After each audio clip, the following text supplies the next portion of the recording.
Posibleng sa Pebrero raw ilabas ang resulta ng ginagawang pag-aaral ng SSS kung kakayaning madagdagan ng 1,000 piso ang pensyon ng kanilang mga miyembro. May ulat on the spot si JP Soriano. JP? At Connie, pinag-aaralan na raw ng pamunuan ng SSS o Social Security System kung kakayanin bang madagdagan ng 1,000 piso ang pensyon ng mga miyembro ng SSS.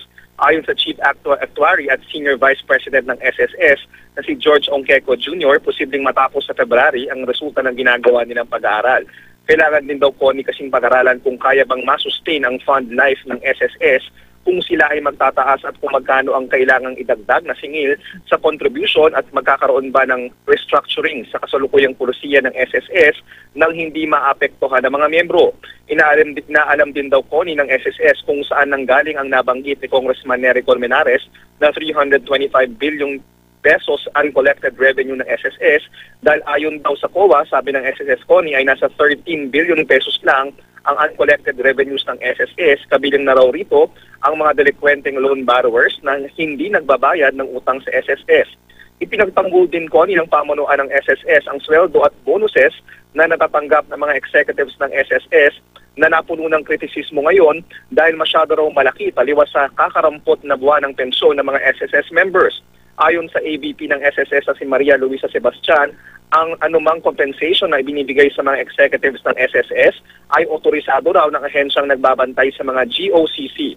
Kailangan din daw ibangga ang malaking responsibilidad na nakapatong sa mga executives sa sahod. Kung malaki raw ang responsibilidad, dapat daw ay merong karapatang sahod ito para maging competitive daw sila dahil kung hindi raw ay mabawalan daw ang SSS na mga competent na mamumuno at magpupunta lang sa mga private sectors. Ipinalawanag din ng SSS ang sinabi ng COA na hindi na maximize ng SSS ang mga asset o ari-arian nito gaya ng mga condominium na pagmamayari ng SSS na hindi raw napakinabangan at sa halip ay paupahan para kumita ay iniiwang nakatiwangwang. Ayon sa SSS, ibinebenta na raw nila ang mga ari-arian ng ito at bagaman totoo raw na may mga property sila na hindi na naparentahan ay pinapataas lang daw nila ang value nito at nakitang mas kikita sila kapag ito ay naibenta. At ayon pa sa SSS, ang mga public at private corporations na pinuutang nila ay nasingil na at halos wala ng utang. Sinabi pa ng SSS na alam nilang sila ang nasisisi ngayon pero sana raw ay maintindihan ng publiko na ang investment income ay hindi nakadepende sa tao at minsan daw ay nakadepende sa galaw ng merkado. At yan muna ang latest. Balik muna sa iyo, Con. Maraming salamat, JP Soriano.